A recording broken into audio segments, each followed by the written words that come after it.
This is a boat launch on Fraser River in Coquitlam, British Columbia. Is just next to the Portman Bridge.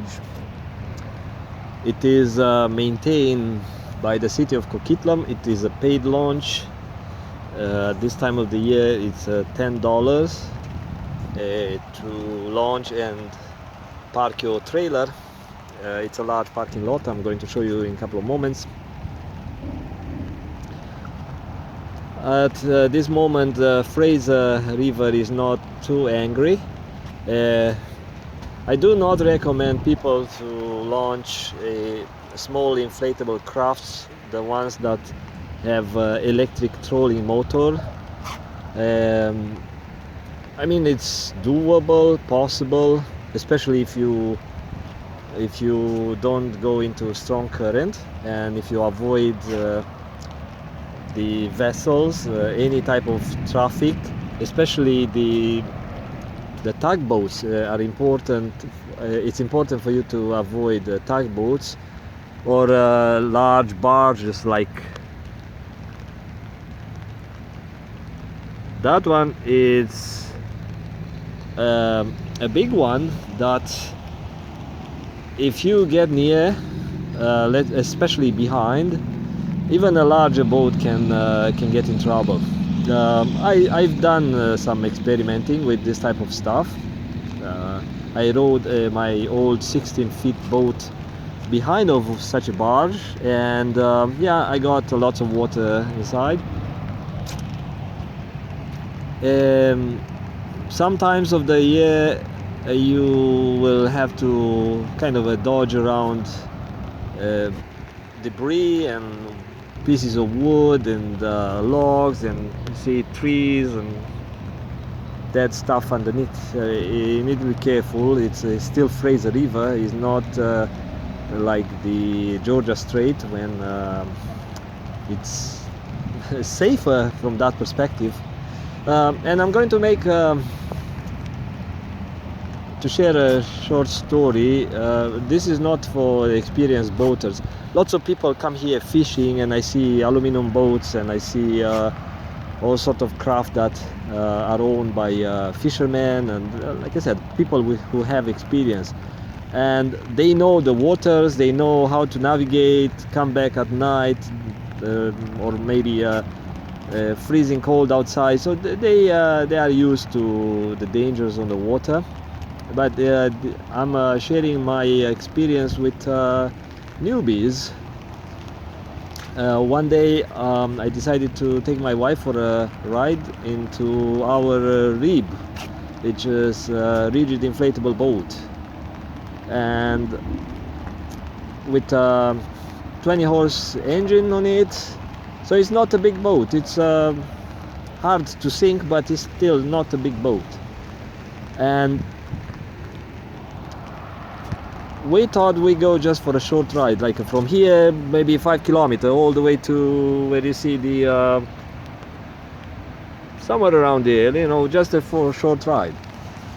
And I came back on the other side of this little island in the middle, and when I left, I did not take my charts on me. Usually I carry a phone or a tablet with charts, especially when I go places where I'm not familiar with, or if I return at night. Very important, when you return at night, you need to have sort of a recording system and lights. Now I have lights, very powerful, a long range beam that can see from here probably to the middle or mid span of the bridge, like 500 meters or something.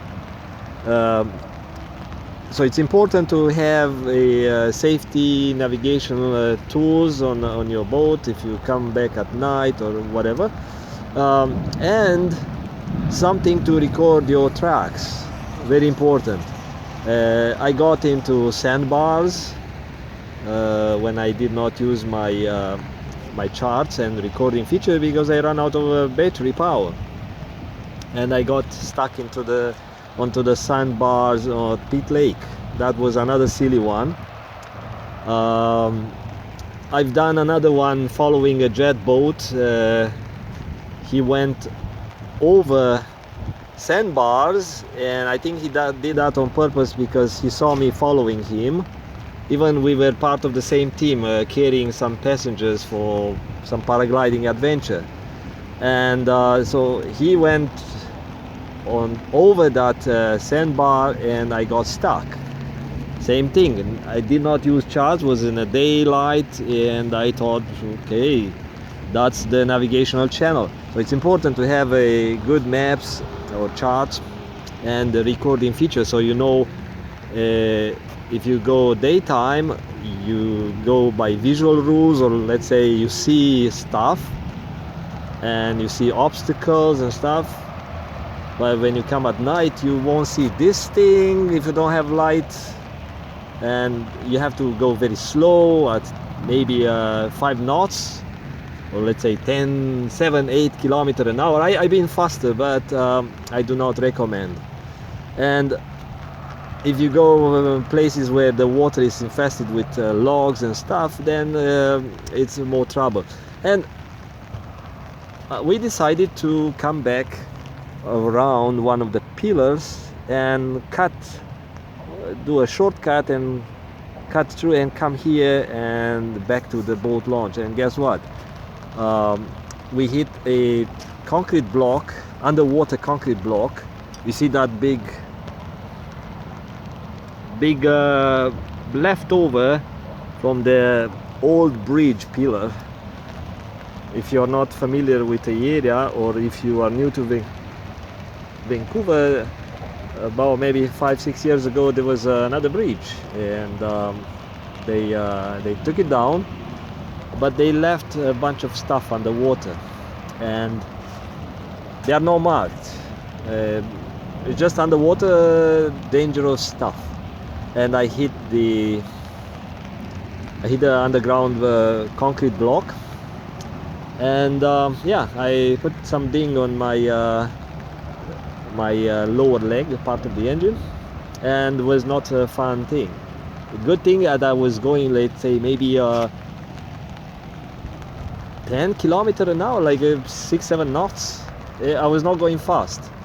For me it was like okay, let's it was getting dark, so for that reason I was going slow. So that was a good thing. I did not break parts of the fiberglass on the boat.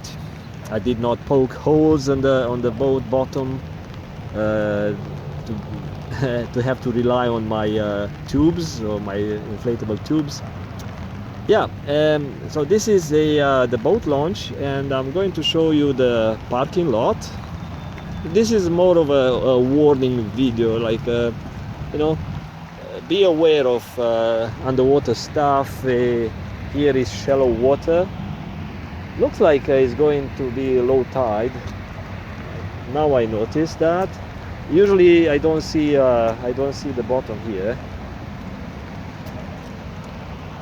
Oh, probably is low tide. Yes, and I now if I see that low tide here, maybe I hit that stuff, that structure, which at the time I could not see. It was all underwater, so that's kind of 1.5 meters above the water. Very possible that's the tide, the difference. So at the time probably was high tide. Anyway, so that was a side story. And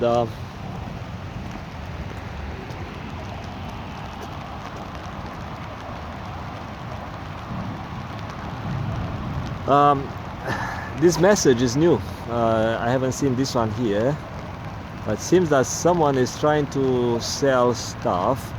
You see, this is professionally made in a print shop, like it's sticky label, which costs a couple of dollars to make, and someone probably drove all the way here to install this stuff. So it says t-shirts that talk, Hilliers, BC. I know the shop is on the side of on the highway. That's on the Vancouver Island. So I think that's the one, unless they have a branch on that highway, on highway number 4 on the right hand side. But it makes you think that this sign has something to do with the phone number, like I love slots, and call this phone number, right? And after hours call actually the same phone number. Yeah, so if you love slots, call this number, and after hours call the same number. It's kind of funny. I don't know. maybe someone had this adhesive stuff and thought to make some fun joke. Probably was not the owner of that little shop that makes the t-shirts, who came all the way here to install these signs to make an extra sale or be part of the marketing campaign. I don't think it was that, but anyway, I thought it was funny at this time of the day. And this is a nice walk. Maquabeak Park, that's the name of the park, in case you need to locate it. It closes at 11 p.m. I haven't been here at that time of the day to see if they really send a city employee to close the gate. And it doesn't say. It says flat rate 10.75, credit card only. Yeah, 10.75 to use this boat launch. If you want to park the car, just park the car. It's free for 3 hours. And they have a restroom.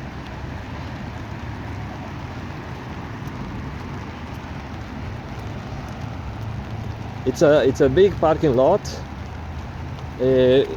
Some time ago, there were protesters walking around next to this pipeline site. This is part of the Trans Mountain pipeline. They have hundreds and hundreds of sites between Vancouver and Hope.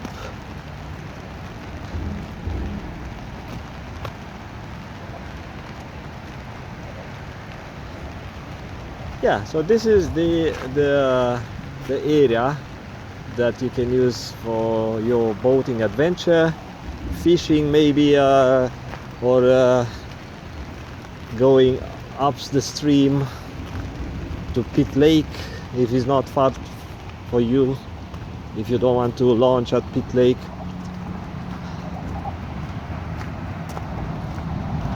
And I'll show you from another vantage point.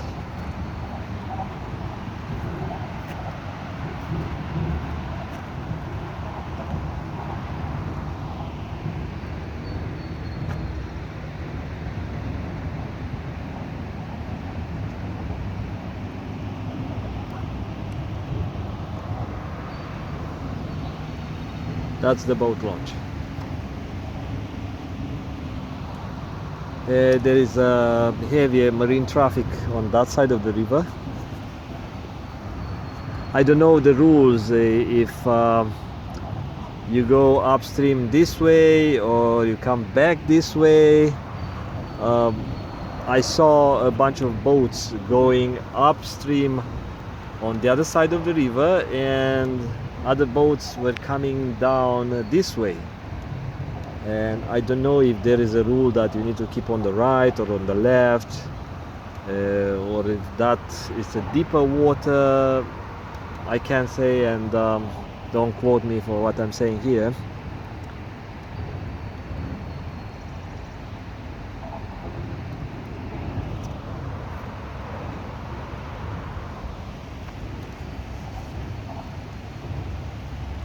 Talk to you later. Bye bye.